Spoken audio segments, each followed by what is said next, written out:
Hi, I'm Dan Miller, Senior Editor with Progressive Farmer Magazine. Today we're going to show you how to plant some trees. Planting trees are an easy way to improve the value of your property.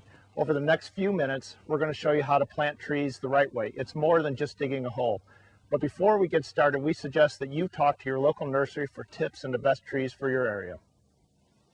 The shade trees we're going to be planting are October Glory maples.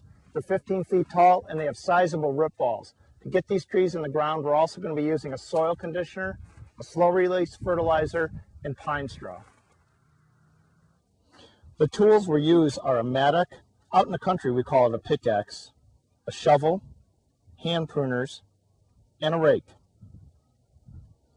Okay, let's get started. The first thing you want to do is think about location. Where you plant your trees is an important decision.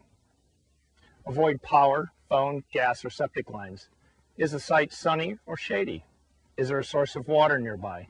Consider the soil. Heavy clay holds water and inhibits the movement of water down through the soil. That can affect tree and root growth. Sandy soil does not retain water well. Trees planted in sandy soil need more water. Here on our property, we have a gas line nearby, so we've marked it. We also have horses in the pasture behind us. We want to keep the trees away from them. We're planting the trees in a triangular formation. It gives the great appearance of a grove of trees. Also, if one of the trees dies, you won't notice the gap as much as you would have if you would have planted them in a straight line. Each tree is about 15 to 20 feet away from each other. When you're buying a tree, here are some things to think about ahead of time. How big a tree do you want? What shape? Do you want one that bears fruit? And what's the color in the fall?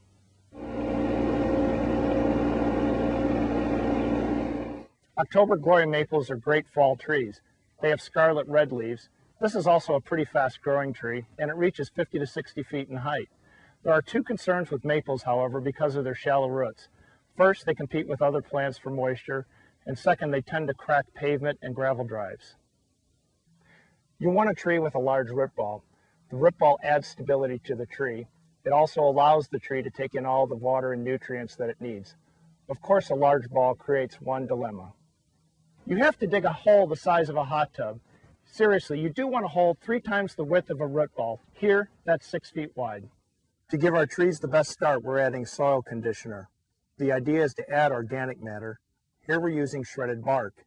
We're also adding 2 cups of that triple 14 fertilizer to each tree. Mix it all up well. We're almost ready to plant this tree now, but before you do that, you're going to want to measure the height of the root ball. The reason you do that is you never want the tree to be lower than the level of the ground. In fact, you want the tree 3 to 4 inches above the ground because the tree will settle over time. Slide the tree into the hole. Don't drop it. That will crush the roots. Position the good side of the tree to the most visible side. Make sure it's straight. And don't forget to remove the burlap around the root ball. Now you're going to want to backfill around the tree. Tap the soil down, but don't pack it with your boot. And then last, you want to build a circular dam around the root ball. This helps direct water to the tree when it rains. There's one more step. Put mulch around your tree. It reduces evaporation and slows weed growth.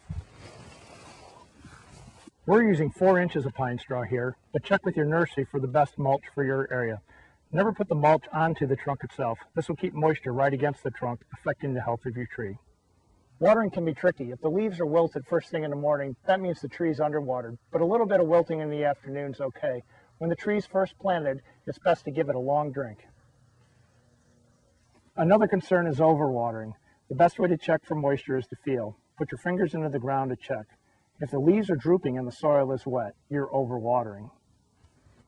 We're all done now. It's time to stand back and watch your trees grow. Planting trees is a great family project. Matter of fact, my daughter and I have planted many. We think it's a good way to leave our mark on the future. We think you'll get a sense of pride planting your own trees too. For more information about this project and others, go to Progressive Farmer's website. That's www.progressivefarmer.com, and go to Projects You Can Do.